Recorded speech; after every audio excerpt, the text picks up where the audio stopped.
Let's talk about simple harmonic motion for a minute.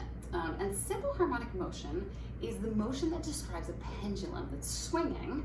And why that's relevant to talk about when we're talking about sound is that the physical forces that are at play that keep a pendulum in motion are very similar to the physical forces at play that contribute to a pressure wave and sound, particularly for a pure tone. So simple harmonic motion, I told you, is like a pendulum. So I've got a little makeshift pendulum here. I've got a string and I've got a weight here. Now, this is its rest position, right? I'm not doing anything but holding it up. Why is it just lying flat this way, right? Why is that? Gravity. Gravity is the only thing acting upon this, and I'm holding up. Now, when I take this and I move it away from its resting position, what do? What I do when I take this ball and I move it away from its rest position is I give it potential energy. Potential energy is brought to an object when it is displaced from its resting location. Why is that? It's because once I displace it, there are forces that act upon it that want to restore it back to its resting place. That gives it a potential for energy. So I'm going to displace this. Now I have potential energy. My object has potential energy that when I release it is going to lead to motion. Great. So I have high potential energy here that I gave to this object when I displaced it from its resting place. Now when I let go, I put it into movement. What type of energy do I see now? I'm seeing kinetic energy now. Good. So now when this is moving, it has energy of motion. This is kinetic energy. Where do you think the kinetic energy is highest?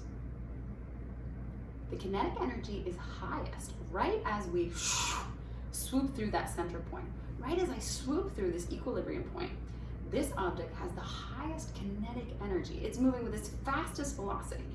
If you think back, this takes us back to like elementary, middle, and high school science where you talked about Newton's laws, right? One of Newton's laws tells us that an object in motion continues in motion. It carries momentum, right? So we displace an object, given it potential energy, then we launch it into motion. It has high kinetic energy, and then it continues. It overshoots that point because it has momentum. And it's going to overshoot until, boop, it reaches an opposite displacement. It has slowed down. Where we are again have how much kinetic energy now? No kinetic energy. We slow down, we turn around until we have no kinetic energy, and we've converted all of that kinetic energy into potential energy, and so forth. Because of these inverse relationships between potential energy and kinetic energy, what happens when we displace a pendulum from its equilibrium point is that we get this repetitive motion. Now, if there were no friction in the environment to slow it down, it would go on forever.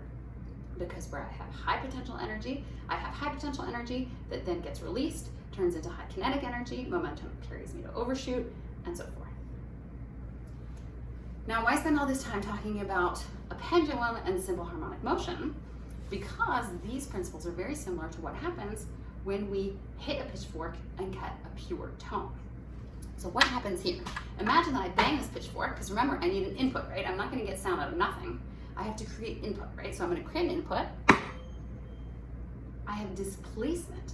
That displacement, I move it away from its center, I give it potential energy, and I trigger this pressure wave that we've talked about. Now, when I displace those tines, I move them away from their center, they have potential energy, and then they want to come back. Now, for the case of the pendulum, what made it come back to that center point? Gravity. Gravity pulled it back to the center point. For the case of this this tuning fork, not pitchfork, this tuning fork, what I have is I have a restoring force. Due to these properties, if you touch this tuning fork is made of metal, it's got restoring force. It wants to come back to this position.